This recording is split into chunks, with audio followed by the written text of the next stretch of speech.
नमस्कार, मैं हूं आशुतोष और आप देख रहे हैं सत्य हिंदी। सत्य हिंदी के विशेष कार्यक्रम श्रवणगढ़ की खरी खरी में आपका स्वागत है। ये हमारा वो कार्यक्रम है जिसमें देश के जाने माने पत्रकार संपादक श्रवण गर्ग जी अपनी तीखी टिप्पणियां करते हैं मौजूदा राजनीतिक माहौल पर, और उनकी तीखी टिप्पणियों से न तो सत्ता पक्ष बचता है, न ही विपक्ष, और दोनों ही तिल मिला के रह जाते हैं। आज फिर रूबरू होंगे श्रवण जी से, जानेंगे उनसे कि दरअसल महाराष्ट्र का हाल क्या है। और महाराष्ट्र में खासतौर पर यह जानना दिलचस्प होगा कि महाराष्ट्र के अंदर आरएसएस, भारतीय जनता पार्टी और नरेंद्र मोदी के बीच की जो केमिस्ट्री है वो कितनी कारगर होती है, कितनी कारगर नहीं होती है। क्योंकि हरियाणा चुनाव के दौरान ये कहा गया कि दरअसल उसमें नरेंद्र मोदी जी की भूमिका तो थी, लेकिन पूरा चुनाव आरएसएस के नेतृत्व में लड़ा गया। उसी तरीके से क्या महाराष्ट्र में भी होने वाला है? क्या महाराष्ट्र के अंदर भी पूरा चुनाव आरएसएस के नेतृत्व में या उनके सुपरविजन में या उनकी मॉनिटरिंग में लड़ा जाएगा? और फिर नरेंद्र मोदी की भूमिका उसमें एक गेस्ट आर्टिस्ट के तौर पर कह लें या फिर प्रमुख नायक के तौर पर कह लें, ये हम पर और आप पर डिपेंड करता है। लेकिन महत्वपूर्ण सवाल ये है कि जिस तरीके से आरएसएस के बारे में बीच चुनाव में 2024 के चुनाव में भाजपा के अध्यक्ष ने कहा था कि अब वो बीजेपी सक्षम हो गई है, तो क्या वो जो एक कॉन्फ्लिक्ट पैदा हुआ था, जो एक मतभेद पैदा हुआ था आरएसएस बीजेपी के बीच में, क्या वो खत्म हो गया है? बहुत सारे सवाल हैं। और अब अगर आरएसएस के नेतृत्व में पूरा चुनाव लड़ा जाएगा महाराष्ट्र के अंदर, तो फिर जीत का सेहरा और हार का डिस्क्रेडिट किसके माथे पर लगेगा? जानेंगे श्रवण जी से। श्रवण जी, आपका बहुत बहुत स्वागत है आपके अपने ही इस विशेष कार्यक्रम में जी। देखिए, दो चीजें दुनिया में हो रही है अभी। एक तो अमेरिका के चुनाव है, सारी दुनिया की नजर अमेरिका के चुनाव पर है। वो 3 दिन बाद है, मतलब 5 तारीख को है, और बहुत उस पर में अमेरिका के चुनाव में पूरी दुनिया का पूरा अस्तित्व दांव पर है। पर भारत की जो पूरी राजनीति है, मैं समझता हूं कि इस समय, हालांकि महाराष्ट्र के चुनाव अभी देर से हैं, 20 तारीख को हैं, पर जो घटनाक्रम चल रहा है वो मुझे लगता है कि इस देश की जो राजनीति है, भारत की जो राजनीति है, उसको पूरा का पूरा बदल के रख देगा। और वो उसमें हरियाणा के बाद महाराष्ट्र के जो नतीजे हैं वो बहुत महत्वपूर्ण साबित होने वाले हैं, क्योंकि इसमें जो चीजें तय होने वाली है वो 2-3 चीजें तय होने वाली हैं। एक तो ये तय होने वाला है कि इस महाराष्ट्र की जीत का जो श्रेय है, जैसा कि आपने भूमिका में कहा, मैंने पहले भी कई बार कहा है कि हरियाणा का जो पूरा चुनाव है वो संघ लड़ रहा था।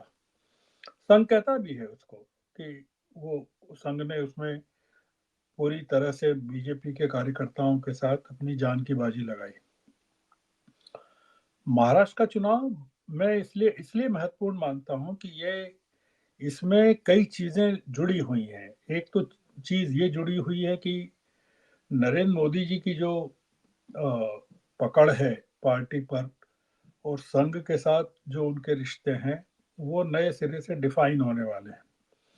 क्योंकि अगर महायुति जीत जाती है महाराष्ट्र में, जैसा कि आप जानते हैं कि एक समय ये कहा जा रहा था कि महाराष्ट्र में तो महाराष्ट्र विकास अघाड़ी पूरी तरह से जीतने वाली है, और ये भी कहा जा रहा था कि 288 सीटों में महायुति को 40, 50, 60, 100 सीटें भी मिल जाएं तो बहुत है। इस समय जो स्थिति है महाराष्ट्र के चुनाव की, वो लगभग वैसी ही है जैसे अमेरिका में बराबरी की टक्कर है कमला हैरिस और ट्रंप के बीच में। महाराष्ट्र में कुछ भी नहीं कह सकते, क्योंकि महाराष्ट्र में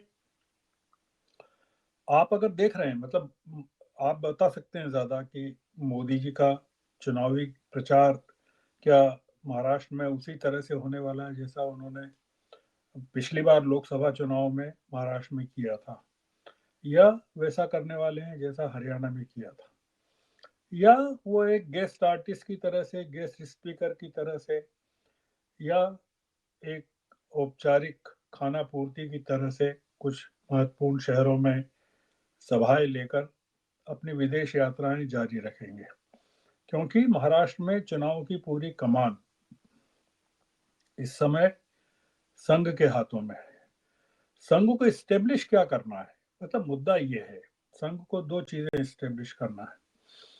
एक तो ये कि राहुल गांधी को वहाँ जीतने नहीं देना है महाराष्ट्र में, क्योंकि महाराष्ट्र में राहुल गांधी का जीतना संघ के गढ़ में, महाराष्ट्र विकास अघाड़ी का जीतना संघ की ताकत को पूरे देश में आधी कर देगा। पहली तो चीज ये है। दूसरा ये कि मैं महायुति की हार को महाराष्ट्र में, मेरा ऐसा मानना है कि मैं उसको ये मानूंगा कि मोदी की जीत के इस सिलसिले में इस तरह से मानूंगा कि मोदी ये एस्टेब्लिश करेंगे कि उनके बिना संघ का काम नहीं चल सकता, या संघ को मोदी की उतनी ही जरूरत है जितनी की बीजेपी को संघ की नहीं है, जैसा कि नड्डा जी ने कहा था। तो ये लड़ाई है महाराष्ट्र में, मैं उसको कई नजरियों से देखता हूँ। एक दूसरा जो मुद्दा है वो है यूपी के चुनाव का। आप कह सकते हैं कि यूपी के चुनाव का महाराष्ट्र के चुनाव से क्या संबंध है। आप देख रहे हैं कि जिस तरह से योगी जी ने आरएसएस की मदद मांगी है यूपी के चुनाव को लेकर। अभी जो अखिल भारतीय कार्यकारी मंडल की जो बैठक हुई थी संघ की मथुरा में 2 दिन की, उसमें योगी जी गए थे वहां। 45 संघ के नेताओं से उनकी बातचीत हुई। उसमें जो प्रमुख रूप से उभर कर आया है वो 2 चीजें उभर कर आई, जो सामने आई है। अंदर की बातें तो पता नहीं चलता है। एक तो ये आया कि संघ पूरी ताकत उत्तर प्रदेश की 9 सीटों पर योगी जी के पक्ष में झोंकने वाला है। दूसरा ये कि उन्होंने योगी जी का वो जो नारा है कि कटेंगे तो बटेंगे को एंडोर्स किया है। ये एक बड़ी बात है कि योगी जी ने पूरी की पूरी अपनी जो ताकत है वो संघ को सौंप दी है, और संघ ने अपनी पूरी ताकत योगी जी को सौंप दी। इसमें मोदी जी कहीं पिक्चर में नहीं है। अगर आप ये बताएंगे कि मोदी जी 9 सीटों पर उत्तर प्रदेश के प्रचार के लिए जा रहे हैं तो बहुत आश्चर्य की बात होगी। तो इसमें जो गणित साबित होने वाला है वो ये होने वाला है, जो मुझे लगता है कि जो महाराष्ट्र के चुनाव हैं और उत्तर प्रदेश की 9 सीटों के जो चुनाव हैं वो 2 चीजों की स्थापना करेंगे। एक तो ये कि जो नड्डा जी ने लोकसभा चुनाव के बीच में कह दिया था कि भारतीय जनता पार्टी सक्षम है और उसको संघ की जरूरत नहीं है। जी।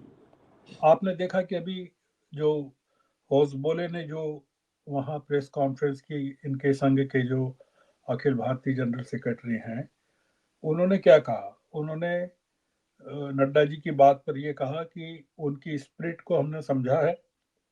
उन्होंने कहा है कि संघ पर निर्भर होकर अपने को काम करना नहीं है। हम हर संगठन को अपनी ताकत बढ़ाना चाहिए।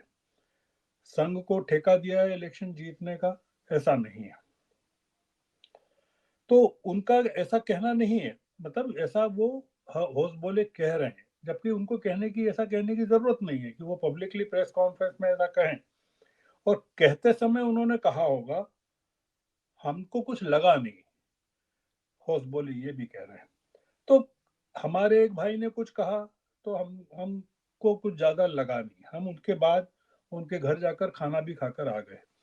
ये जो बताता है कि ये जो पेनिट्रेशन है जो नड्डा जी ने कहा था वो बना हुआ है, मतलब जो संघ को चोट लगी है। और फिर भागवत साहब ने जो रिएक्ट किया था जिस तरह से लोकसभा चुनाव के बाद, और उन्होंने ये कहा था कि सोशल समाज सेवा में लगे लोगों को अहंकार नहीं करना चाहिए। तमाम चीजें मैं इसलिए कह रहा हूँ कि ये हमको एक नतीजा 23 तारीख के बाद, मतलब अमेरिका के चुनाव को तो एक अलग नजरिए से देखना ही पड़ेगा, और उसके भारत पर होने वाले इम्पैक्ट को भी देखना पड़ेगा। पर हमको जो चीज सबसे ज्यादा प्रभावित करने वाली है वो ये करने वाली है कि हरियाणा में जो कांग्रेस की हार हुई है वो बहुत बड़ी हार हुई है, और उस हार का पूरा जो नजला है वो महाराष्ट्र के चुनाव पर गिरा है।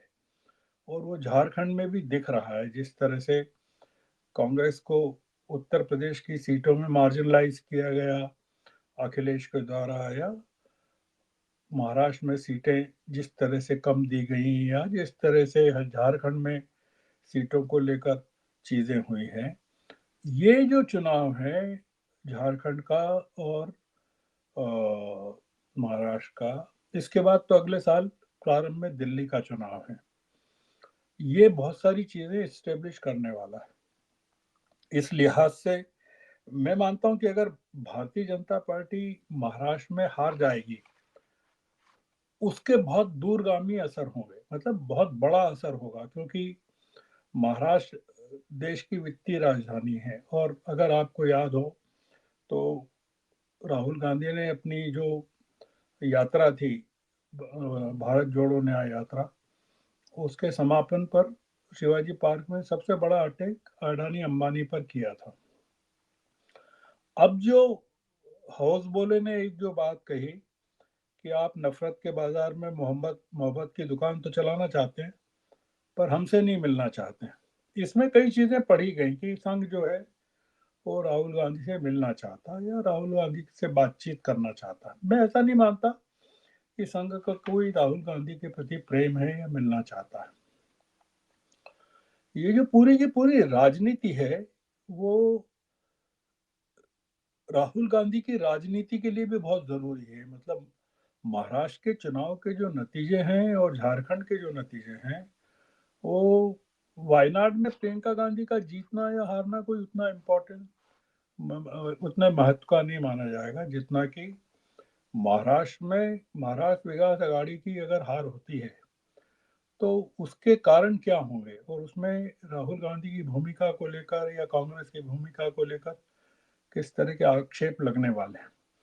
इसलिए मैं इस पूरे के पूरे चुनाव में ये देख रहा हूँ कि मोदी जी कमजोर होते हैं कि ताकतवर होते हैं। मतलब मैं ये देख रहा हूँ, क्योंकि यहाँ मोदी जी का कमजोर होना और ताकतवर होना और अमेरिका में ट्रंप का जीतना या हारना,